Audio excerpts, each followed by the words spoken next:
Let's talk about the best available heading into day 2, which will be rounds 2 and 3. Right now, as it stands, the Jets will pick 42nd. That's in the second round, and 73rd. That's in the third round.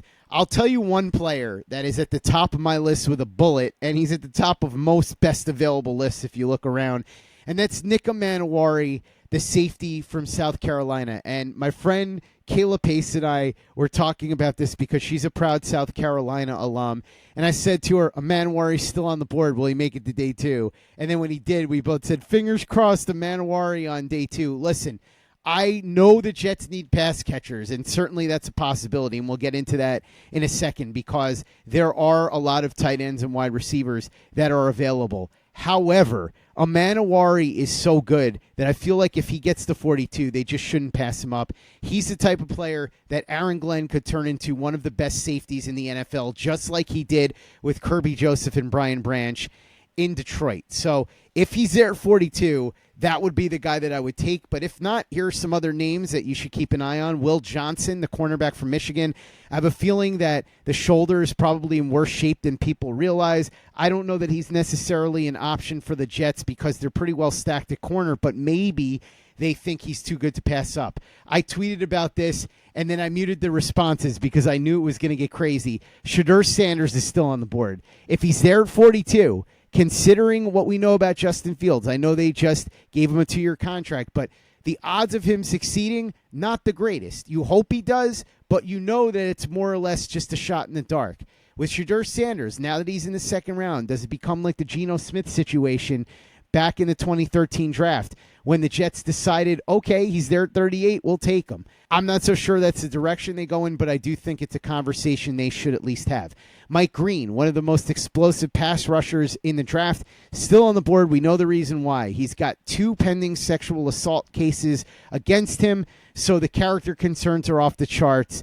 I'm not sure how much further he's going to slide, but knowing what we know about Aaron Glenn, I would be very surprised if he's on the radar. Mason Taylor, we joked about this, Glenn, the tight end out of LSU, son of Jason Taylor, nephew of Zach Thomas, and also somebody that I'm sure we would all have a lot of fun watching score touchdowns against the Miami Dolphins, even if his father and his uncle wouldn't enjoy it so much. He's probably the best available tight end left on the board.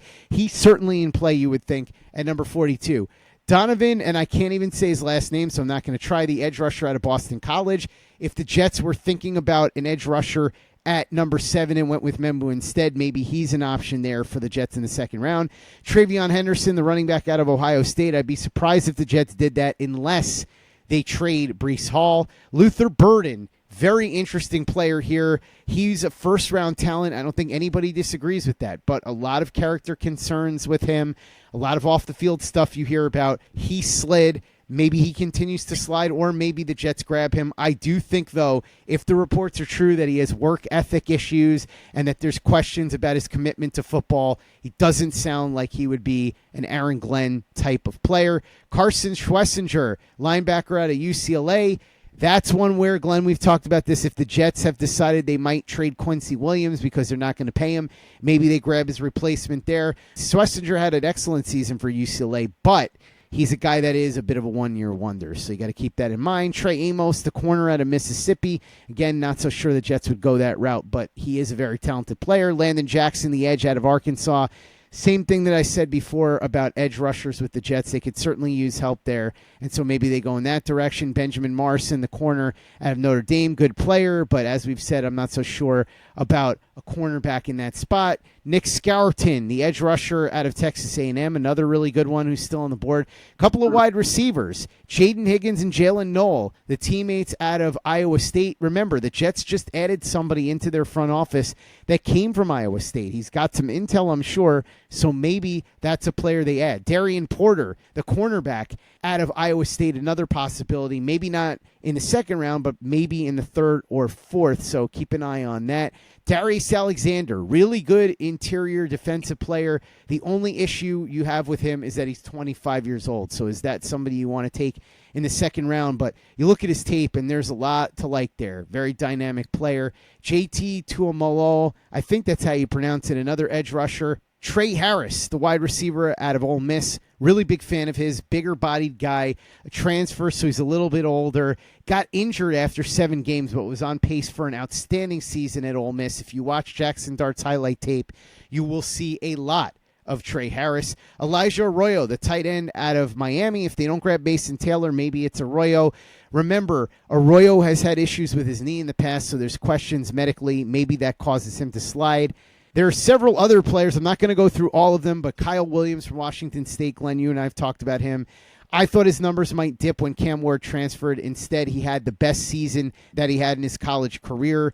He's a possibility there. Harold Fannin Jr., the tight end from Bowling Green, as well as Terrence Ferguson, the tight end out of Oregon, and a couple of safeties beyond the one that I talked about before, Nick Amanawari. You've got Kevin Winston Jr., the safety out of Penn State, Xavier Watts, the safety out of Notre Dame. So there are plenty of players still left on the board, a bunch that I haven't even mentioned, but those are some of the guys that stand out to me in terms of players that could be in play for the Jets on day number 2. Glenn, any that you'd like to add to that list, or would you like to add any information to the ones that I threw out there? Yeah, as you said, and it's normally the case, there are going to be some really talented guys on the board. JT Tuimoloau, a guy that you mentioned, I feel like he's a guy who could have been a first round pick. I saw him mocked there by some folks. I know a couple months ago, our good friend Dom C, I did his show and I took him 32nd to the Chiefs. He's a guy that didn't put up huge numbers in college, but that defense is so loaded that there's only so many plays to go around. But I feel like he's got some good versatility. I feel like he's got plus athleticism for a guy his size, intelligent player. I really like him. Luther Burden, one of my favorite players coming into the year, but again, there are rumored to be some character issues. I guess there are some his level of interest to give full effort when things aren't going well seems to have been brought up as a concern. Emin Worry, as you said, Scott. Listen, taking a safety may not be what people want. They don't want to hear that. They want the exciting fantasy football, positions. But at the end of the day, Nick Emenwari, he's a one of one. He's a unicorn, however you want to put it, built in a lab, however you want to describe that guy. You're not going to find another player like him at any point in the draft, and maybe at any point for several years to come. And when you do look at what Aaron Glenn has done with his safeties in Detroit, it would lead you to believe he could do great things with Emenwari. Now, look, if he's not there, then yes, there are some good safeties. Winston, who you mentioned out of Penn State, I think he would be a really good option. Xavier Watts, a bit of a ball hawk. A lot of it will come down to how they feel about Andre Cisco, right? I mean, I know he only got a 1-year deal, but if they really like him and feel like they can develop him into an impact guy back there, then maybe they're not that need for safety isn't so great that they would use a second-round pick. Again, I think Emenwari kind of changes the rules on whether or not you take one. Those other guys not in Emenwari's class, so maybe you're more likely to pass on them. Jaden Higgins, we have seen mentioned by a lot of folks as a wide receiver out of Iowa State, and I think that they will look to add a receiver at some point in this class. It'll be interesting to see if they opt for wide receiver or tight end first. I know they have some needs at wide receiver, but they do have a couple of veterans who have had some fairly productive seasons where at tight end they've really got nothing there.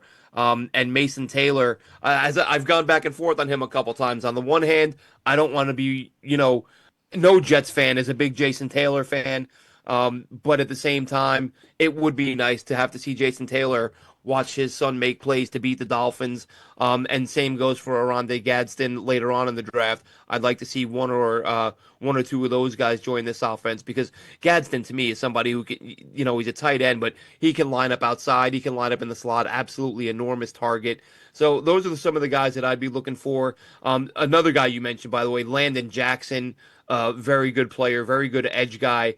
And one of the more intriguing players in this draft, Scott, I don't know if you and I have talked about him. I don't know where he's going to go, but Omar Norman Lott, the DT out of Tennessee, this is a guy who is used almost exclusively on passing downs. But despite being sort of a weak link against the run, there are people who feel like he could go in the top 2 rounds because he is so good, so heavy-handed, does such a great job of beating his blockers and getting to the quarterback and creating pressure. When I look at the way this Jets team has struggled to get off the field on third down in recent years, I think of Omar Norman Lott lining up next to Quinnen Williams and thinking this guy could be an absolute nightmare for opposing offenses with Quinnen Williams next to him. I don't know if he's in play for the Jets if they're going to want a more well-rounded DT because I imagine they're going to take one at some point. But if they take Omar Norman Lott, you might hear from analysts about how he's not very strong against the run, but very intriguing against the pass. If memory serves correctly, he had the best pass rush win rate in the country this year. Yeah, I think it's going to come down. Really, first off, the board looks fantastic for the Jets. It really, really does, where they're not going to have to trade up. They're going to be able to get a really quality starter with the 42nd overall pick. First off, I think there's going to be a lot of interest in getting a receiver or a weapon on offense. And there are a number of weapons that you're going to be able to use. First off, I do think there's going to be an early run at quarterbacks in the second round. Shedeur Sanders, Sko. You look at who's the other one? Jalen Milroe. Those guys I anticipate coming off the board very, very quickly. You could see 3 come off the board within the first 10 picks. So that's already 3 you won't have to worry about. Then you look and say, okay, well, what about, the safeties? Will Johnson, Emanuori, both of those guys are going to come off. Mike Green is going to come off because, again, there are character concerns, but at some point you have to take the guys. You have to be able to make those picks. I think these are, 6, 7 picks that you're going to be able to target right away. I think Mason Taylor, Elijah Arroyo, those are the top 2 tight ends if they're looking to go there. Take a look at look at Burden, the receiver out of Missouri. I think he is fantastic. He can really be a weapon on the offensive end, someone that kind of got pushed down in mocks just because of his overall development right now and the fact that he's a project. But the Jets going to be able to get any type of player they want, and this is exactly why they took Armand Membu, because you're going to be able to be flexible in the second round, in the third round, where if you got a player like Mason Taylor, you can go defensive line or safety in round 3 and get another quality starting player. I mean, there's a lot of players that have fallen that can start week 1 next season for you right away. Yes, there's going to be some questions. There's going to be some development. But where the Jets are standing right now, they have to be thrilled with how this draft board has looked to this point.